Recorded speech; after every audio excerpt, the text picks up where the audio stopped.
Welcome to Roots and Routes, a docu-series proudly brought to you by Afroculture Media. In this series, we shine a spotlight on the remarkable journey of African descendants who are making a significant impact around the globe. We delve into the stories of individuals who, despite the challenges and diverse paths they've taken, remain deeply rooted in their heritage while paving new routes in foreign lands, from their roots in Africa to their routes across the world. Join us as we celebrate their passion, resilience, and triumphs that define their journeys. Hi, Jen. Nice to have you on the Afroculture Media seat under this episode of the Roots and Route series. And when you were introduced or referred by Kizito, I kind of looked through your LinkedIn profile, your social media profile, and I was intrigued by you know your level of commitment to community development, especially in regards to the affordable housing and the cultural empowerment, and your appointment as the lead of the new Nakfa, right? Did I get that correctly? That has a focus or commitment to the African Canadian Affordable Housing Village Initiative. Yeah, I kind of liked it, and I was like, okay, I want to know more about this initiative because it's kind of novel. I've not heard about it in any other places, and mainly because you're providing a space for African Canadian. And so, like, okay, this would be a nice way to have a sit down with you, get inside your head, and know who you are, get to know you, and what your vision for this initiatives are. And so, welcome to these episodes of Root to Route, and I hope we would have a nice conversation. Absolutely. I look forward to it. Very honored that you decided to reach out. And, I'm always excited to talk about the great work that we're doing. Um, Now, you don't do it expecting that you're going to be interviewed for this. So, that's a little bit of an interesting twist. But I'm looking forward to sharing my story, how we came about, and the great work we're doing, and what we'd like to do moving forward. Good. Well, I want to hear about that, but then I'd like to know more about your background. What inspired you on this journey, into community organizing and leadership? What aspect of your background? I know you're from Eritrea, right? So what inspired you? What's the story behind all of this?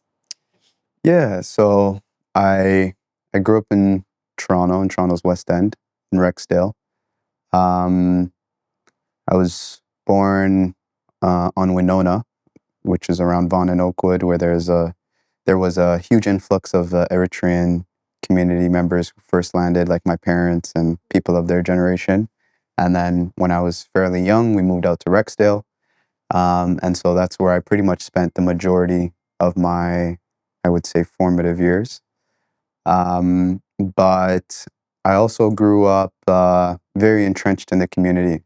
So um, there was sort of always two options, especially on Sundays. It was either you were uh, going to church or you're in the soccer program. And I was in the latter.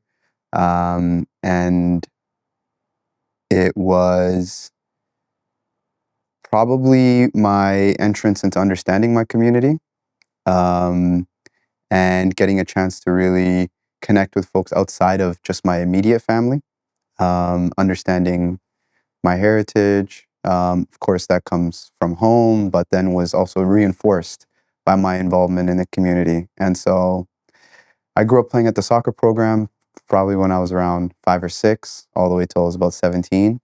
Um, There was, when we were around 10, 11 years old, it was a house league, but it had developed to the point where they were able to create offshoot rep youth organized sports programs. So a bunch of us at my age group were sort of selected to play higher level competitive football.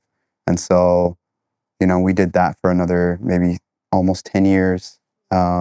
We competed all over Southern Ontario. We went to the States. Some of my friends even traveled internationally to Brazil and Portugal. And, there was a lot of opportunities that were opened up.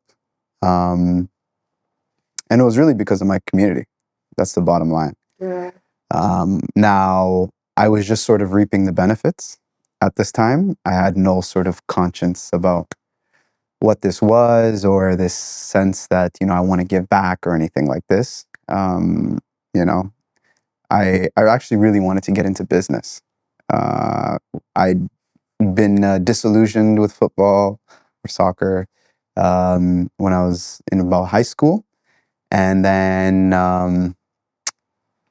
in the summer, there's an annual Eritrean festival that happens every year, which I loved and attended with my whole family. And one year, when I was about 15 or 16, I had met a gentleman who was driving a nice car and it looked like he was doing pretty well to do for himself. And then asked him, what do you do? How are you making this all happen? And so, he's like, well, I'm in real estate. And I said, okay, so you sell houses? He said, yeah, I sell houses, but I do other things as well. I'm an investor, et cetera, et cetera. And I didn't know what that meant at that time, but I was very intrigued. He sort of had me hooked. And so I pretty much harassed him for about 6 months until he would let me shadow him.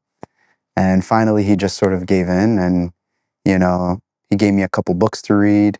I went to the library, took them out, crushed it in like a week, came back and said, okay, what do I do? And so I think that was sort of the last test. And after that, he sort of took me under his wing. And it was my entrance into a whole new life of business and real estate and entrepreneurship. And so, I just say all that to say that when I really look back on it, so much has been given to me from my community in one way or another. Whether it's my sense of identity, understanding who I am, where I come from, the experiences that I had growing up. I grew up in government housing, but I was afforded luxuries that many kids in my neighborhood did not have. Whether it was introduction into entrepreneurship, business, and real estate, and the exposure of competing, at the highest levels of the private sector, all of these things were pretty much given to me through people in my community. So I think over time, you have a sense of indebtedness that you feel. Mm-hmm. You don't know it when you're doing what you're doing. But, when I look back on it now and I think about what has driven me, I don't think I can discount all of those experiences, to say the least. So. Okay, sounds interesting. So, where do your parents fit in all of this? Like most African parents, like you're either a doctor, you're an engineer, or accountant. So, how is your growing up like, and you navigating this terrain of being an investor, financial advisor, or financial expert? Real estate, etc., etc. Yeah, my parents are amazing. My mom stayed home to focus on me and my siblings. How many siblings? I have two other siblings. Oh, okay. Yeah, so I have a younger sister and a younger brother. Oh. And I was a wild child. That's the part I was. God bless my mother. I put her probably through a lot of hell. And I think I just had way too much energy to the point of, if I wasn't being engaged in some way, it just becomes destructive, sort of thing. So she had to focus on me. And my neighborhood was probably one of the toughest neighborhoods in the city. A lot of gang activity, drugs, and crime. I saw a lot of crazy things growing up. And so she kind of felt, both of my parents felt, my father was sure to have me engaged in many different activities, so sports, and I grew up playing piano as well. So every day was something to do, something to do. I was never allowed to really stick around in the neighborhood. They were also very much so, on me in terms of education, and my father was very entrepreneurial, so I sort of got that from him. My mom was really, stressed the importance of education. Yeah. And so to bring it all home, they were definitely expecting me to go maybe law or medicine, Yeah, expected. or engineering or something of that sort. So when I told them I was going to get into business, they were definitely taken aback, very concerned, very worried. I was lucky, actually, to have a lady in our community. She was a Somali neighbor of ours, her son got into business. And so she talked my mom down. She was like, no, my son went into business. He's doing well. And so she was like, okay, maybe I can accept some of what I'm hearing. So what school did you go to? Did you study business? I did, yeah. So Toronto Metropolitan, which when I enrolled was called Ryerson University. Yeah. So I enrolled in the business program over there. I actually have a couple credits left on my degree, which I'm completing now. Oh, okay. And part of it was because of me actually getting into business, running my first real estate company, and then eventually building New Nakfa, which sort of derailed some of my attention, which my mother was definitely not happy about. Still not is. But I'm finishing it up now, which is great. And my major is in real estate. So it's still very relevant to what we're doing. Yeah. Well, that's interesting. So this brings us to the founding story of New Nakfa. Mm. So how did it begin? And what inspired the creation of the initiative? Yeah. So, like I said, I'd sort of given up on football and I went into business. I started shadowing my mentor. And by the time I was 18, I sort of felt I was finished my tutelage under him and started my own company. And basically started um, renting Airbnbs in the city of Toronto back when no one even knew what the heck Airbnb was. So I don't know why this guy gave me a lease on a condo at 17 or 18 years old, but he did. And I was able to sign a 1-year lease on it. I furnished it and then put it up. And it was within 6 months, I had my second place and sort of scaled that business up. I got into other things, managing apartment buildings, commercial assets, helping clients that were doctors or accountants with their real estate challenges. And so, at that time, the only thing I cared about was getting rich. Nothing else really mattered. I had no intention to get into any of this community thing. That was not even on the top of my mind. But I ran that business for about 5 years. It did very well. But I do recall at the peak of it sort of feeling a little bit of dissatisfaction. You think, you make a certain amount of money, it's going to change things, but that's not true. It's a lie, It does change certain things, but there are certain things that everyone has to deal with. And so I had to realize that the hard way. I had to experience it. And so eventually, when I had to shut the business down for a number of reasons, I had a chance to just sit at home and reflect on what happened. And I sort of said, I've been kind of chasing this whole money, money, money thing. It didn't give me what I was expecting. I think I just want to do something just for the love. And so I started going back and coaching at the youth soccer program at which I grew up at, the one I told you about on Sundays. And when I'd gone back, the program was not where it once was. The leadership had changed. They were sort of getting tired. The organization and structure wasn't there. And so when I started coming back, some of my friends started coming back. And within about 6 months, it started to really become a youth-led program. And, I was saying to the elders, we could do this, we could do that. Why don't we improve this? Here's some opportunity to do X, Y, and Z. And they weren't too receptive.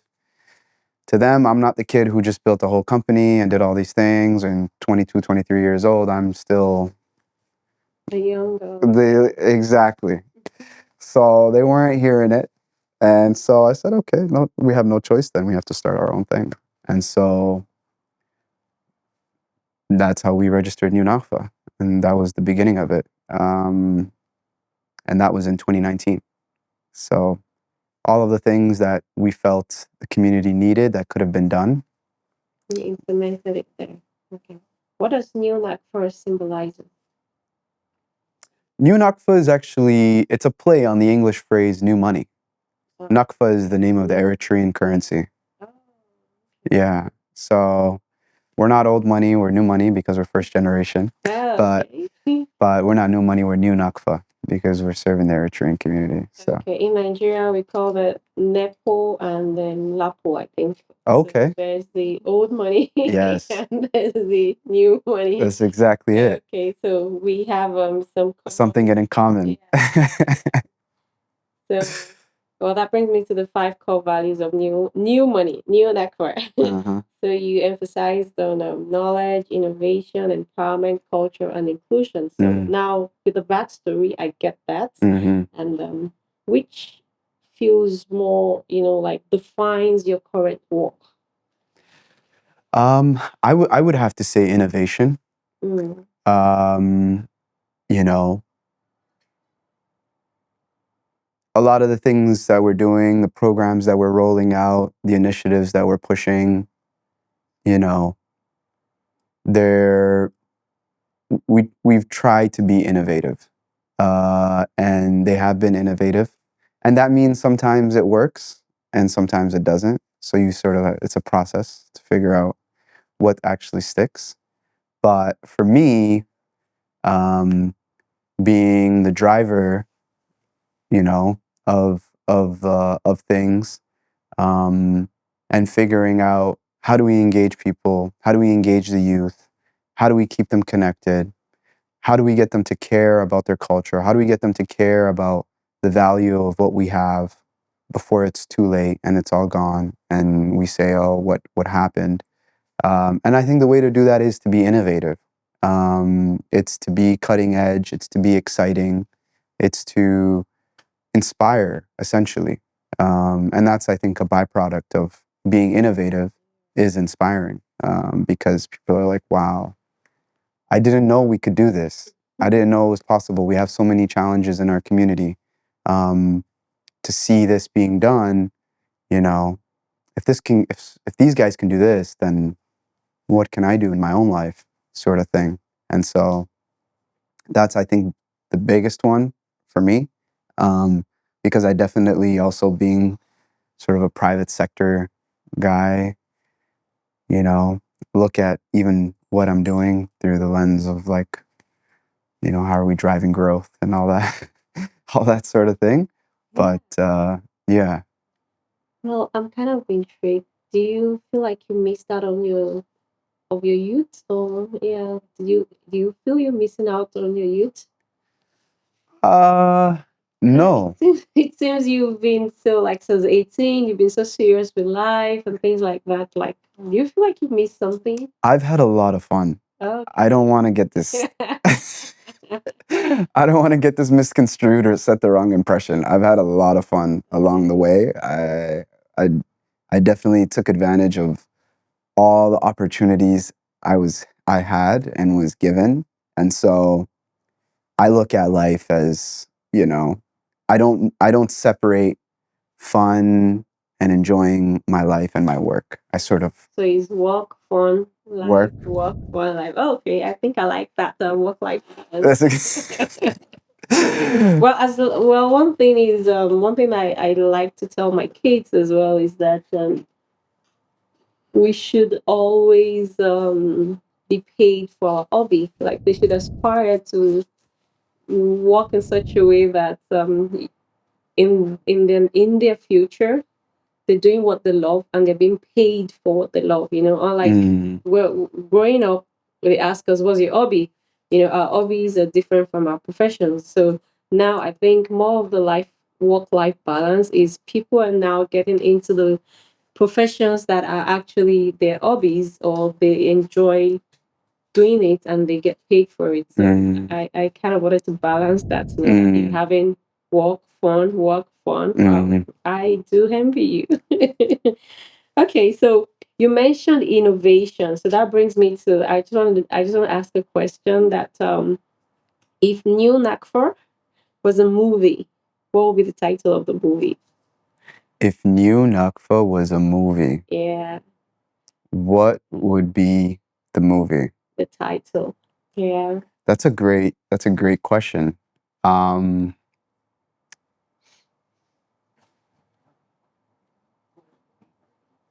huh.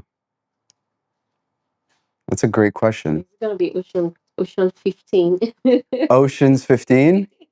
Ocean's 20 maybe. Yeah, something along those lines. Catch me if you can. Catch me if you can. Expect the unexpected.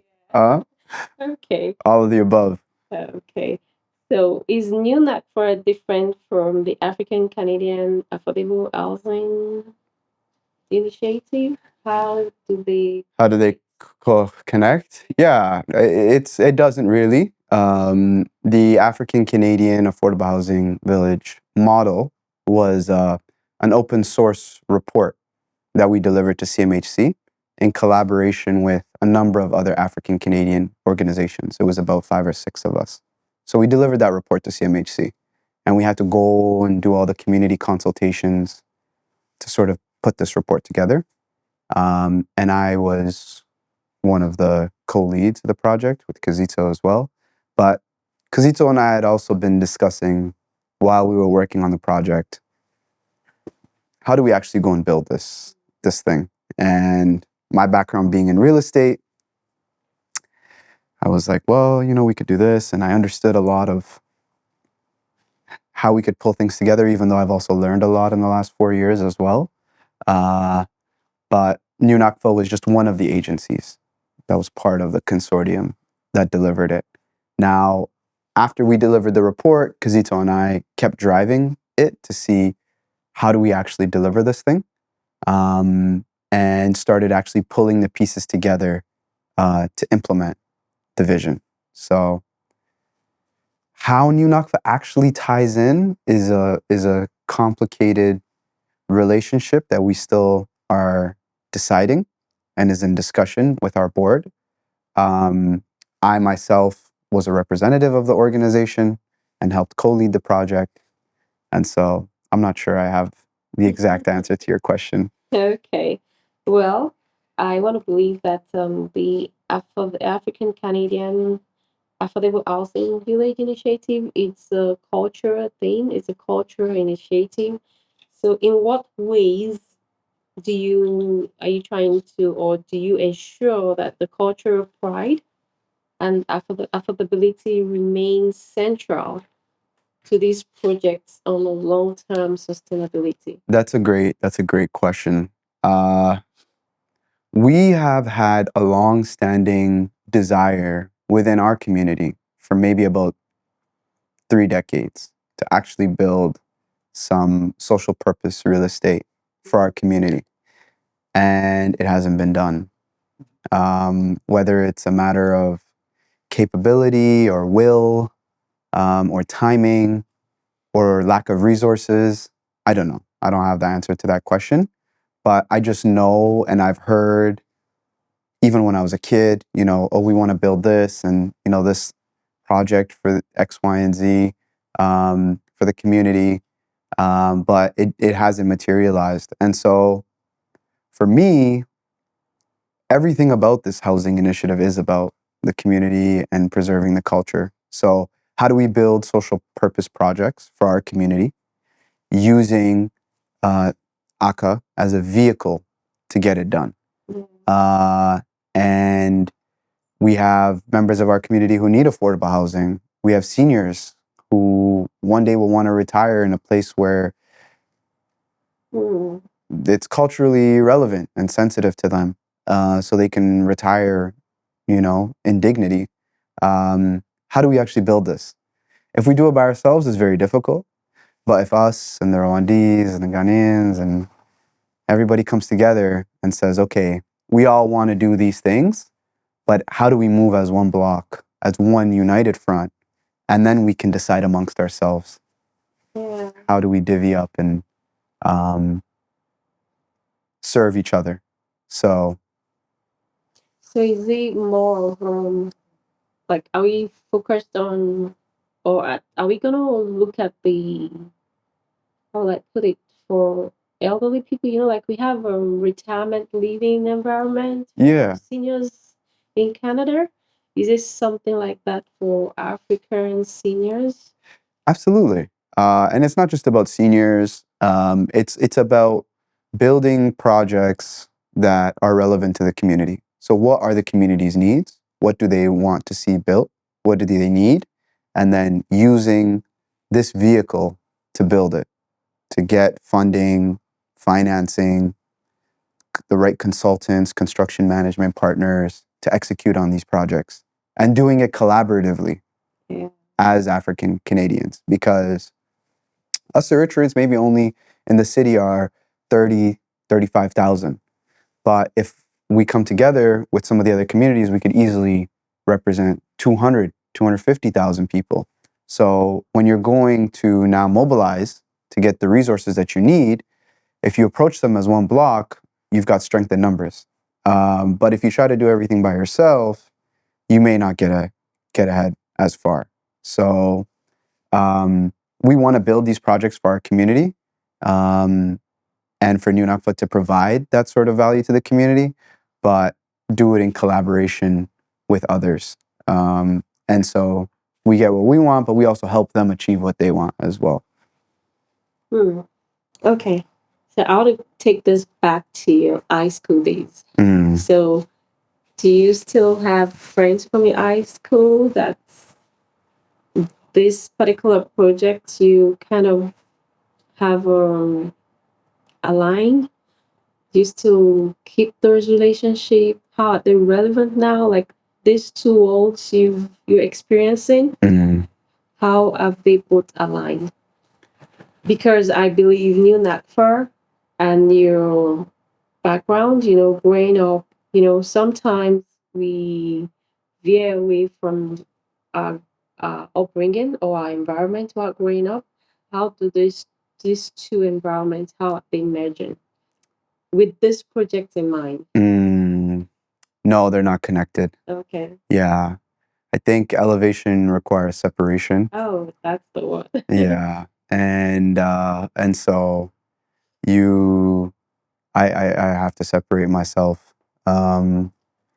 It just happens naturally. Sometimes you don't have to force it. It's just a case of life. But I do have my high school friends that are actually doing very well for themselves. They're doing their master's programs. They're high level, business operators and private companies downtown. Now they don't necessarily connect to what I'm doing, but they can support it, and they are, they're in a place in their life where we can connect about other things. So it doesn't necessarily need to be about this. but we still have a lot of values in common that are Yeah. worth maintaining the relationships. Now, for some of the others, I can't. Speak to them. Yeah, it's very difficult. We're living different lifestyles, and there's a lot of challenges that come with what we're doing. It's an incredibly stressful environment, constant uncertainty. You're unsure about how you're going to handle what's coming next, and in one room, it might sound like you're unappreciative or you're bragging about your condition. And in another room, somebody completely understands what you're going through.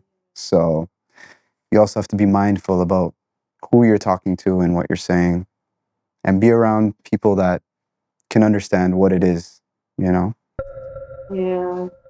I would relate that to like a leadership in a leadership context. Mm. How do you like ethically and culturally, how do you practice or incorporate like inclusive leadership in what you're doing? You have to find the lowest common denominator. What is the thing that brings us together? You have to find it. You have to search for it. And once you find it, you have to stick to it and hold on. Because there's so many reasons not to work together, so many reasons to do your own thing, so many reasons things not to work out. And unless you find that through line, then you're not going to be able to stick it out, So in one room, we're all Africans, for example. Yeah. In another room, we might be all Torontonians. Yeah. In another room, we're all Eritreans. And in another room, you're all something else. Canadian. We're all Canadians. Exactly. So you have to find it. You got to find what is it that brings us together here. And then, at a leadership level is to point it out, highlight it, focus on it, and stick to it, And that way you create that environment for inclusivity as you're. Well, that's a good balance. Yeah. So looking at the new Nakfa ACAH, how do you think these two entities would influence the next generation of African Canadians or youth generally? Yeah, that's a great question. I hope it inspires them to think bigger, to open up the world of possibilities. When people in my community would talk about developers, they would always be some far off, esoteric, you hear about them, but you don't know who they are or how they're doing what they're doing. You just know they make decisions, and today the landscape of your community has changed. And I think I want to demystify that. I think representation is important. Yeah. When I'd seen what my mentor was doing and at what level he was doing it at, it completely opened up my mind, because I was like, this guy is like me. We came from the same background. He might have come from even worse circumstances. So if he can do this, then what can't I? So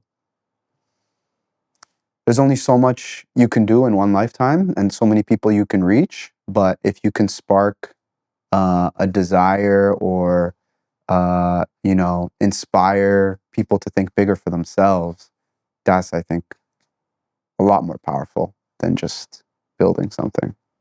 Okay. So going to the fun part. What's your everyday like? My everyday. Yeah, words for fun. Uh, my everyday, my everyday is not fun. This is not- This is the fun part. This is the most fun I've had all week. I don't know. This is the best part of my week so far. But what's fun to you? What's fun to me? We have a lot of fun in the office. We have a lot of fun and we work hard, but we definitely just chop it up sometimes. Some days it's not really that productive necessarily, but you're having engaging conversation and no topic is off the books. We're still very small, so we don't have the corporate culture of not being able to say anything. We still are very open with each other and we challenge each other's ideas. So for me, that's the best part, and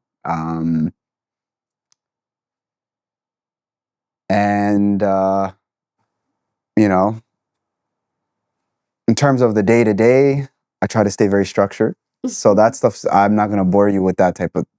I'm not gonna bore you with that nonsense, but being able to just come in here and shoot the shit with my guys, learn about interesting stuff, challenge each other, laugh, have fun. That's, I would say, and then get interviewed on opportunity on Afroculture. Is It's nice. Um, do you have like a special delicacy from Eritrea that you love, or you're a true Canadian? no, I love kachafetfet, which is it's a breakfast dish, very popular breakfast dish. It's like a bread that's sort of we have this bread that's torn into pieces, and then it's mixed with like a spice and butter, Mm. and then you have it with yogurt on the side. I could eat that. It's my death row meal. If Oh, okay. Oh, that's nice. On a broader perspective, how can the public, the policymakers, your allies, community members, how can they support this movement, the ACAH initiative? I think everyone has a different role to play. Some people are advocates at the city. Some people are advocates at a community level. Some people are um, financial benefactors. Mm. Some people are volunteering within the organization. So it's hard for me to say they should do this, that, the third. I really try to look at what are people's interests, what are their own interests and desires, what are their own capabilities and skill sets, and see, okay, how can we bring that to the table? If you're somebody who's interested in working within the city, within policy, um, how do we, you know, how can we maybe get some incentives on the development side? Maybe some tax abatements, you know, um, maybe it's facilitating a relationship with a city councilor who can support a project. So everyone has their own role and niche that they can contribute. I wouldn't ask anyone to step outside of their own comfort zone. Um, I always just try to work with where people are at, as long as they have a desire and, they connect with us and reach out. And I'm very accessible. I'm not that hard to get a hold of. I think I can attest to that. Yeah, thank you. There we go. I try to stay on top of my emails and calls. We're always happy to engage and get the help. I'm definitely not turning down any help. I'll tell you that much. So, how do I put this? So, for your initiatives, what gives you hope right now? Something you're looking forward to in the future for these two initiatives that you have? Uh, I think there's a lot of opportunities on the horizon. We have spent a lot of time laying a foundation, and I have faith in God that all of this is not going in vain, and there is a fruitful outcome. So, with what we've already accomplished and all of the opportunities that are on the horizon, and I think you have a sense of momentum. Yeah. And things changing and people responding to things, and understanding things and being receptive. That gives you a feeling that, okay, I'm I'm headed in the right direction despite everything that may be happening. So it's, I would say, the energy in the room, the opportunities and the doors that are opening, the people that are actively looking to support us, and I mean capable people, not just people on the street, but people who have the position to influence things, liking what we're doing and giving us words of encouragement. All of it sort of gives you a sense that, okay, we might be onto something. Well, that's encouraging, and I look forward to what ACAH and new Nakfa would go into, and it's always interesting, or having to chat with professionals, innovators, people that are community builders. That's one thing I enjoy most about most of my conversation with people I've interviewed under the Afroculture Media platform is the shared goal of building our community. And especially for those of us in diaspora, we are not bound by the country. Now we're on the same mission to build the African community. And it's always nice. Sometimes when you sit and you're like, oh, this is the same idea that I had. This is the same idea. So you don't have to reinvent the wheel. All we advocate for is collaboration, because like you said, if we all work together, we would be able to grow faster by helping one another achieve all these goals together. And it's been a pleasure having you here today. And I don't know if you have any final words to say to our audience. Yeah, I think you hit the nail on the head. Collaboration, collaboration, collaboration. Uh, we here at the hub are Africans from all over the continent. We've got folks from Eritrea, Burundi, Rwanda, Uganda, you name it, and Nigeria, and you know what we've been able to do in 1 year of us coming and working together. We have made more progress than we have in the past maybe 3, 4, 5 years.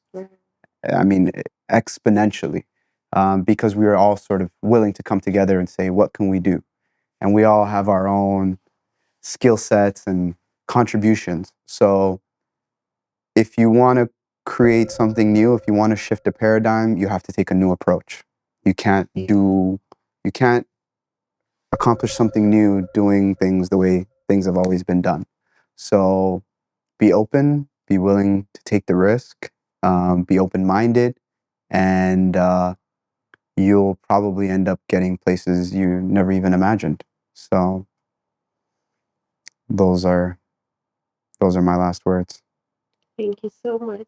It's nice having you today, Jonathan. Thank you very much. We wish you all the best in all I your appreciate it. projects, and we look forward to sharing the good news on each of the accomplished milestones. I look forward to it. Yeah.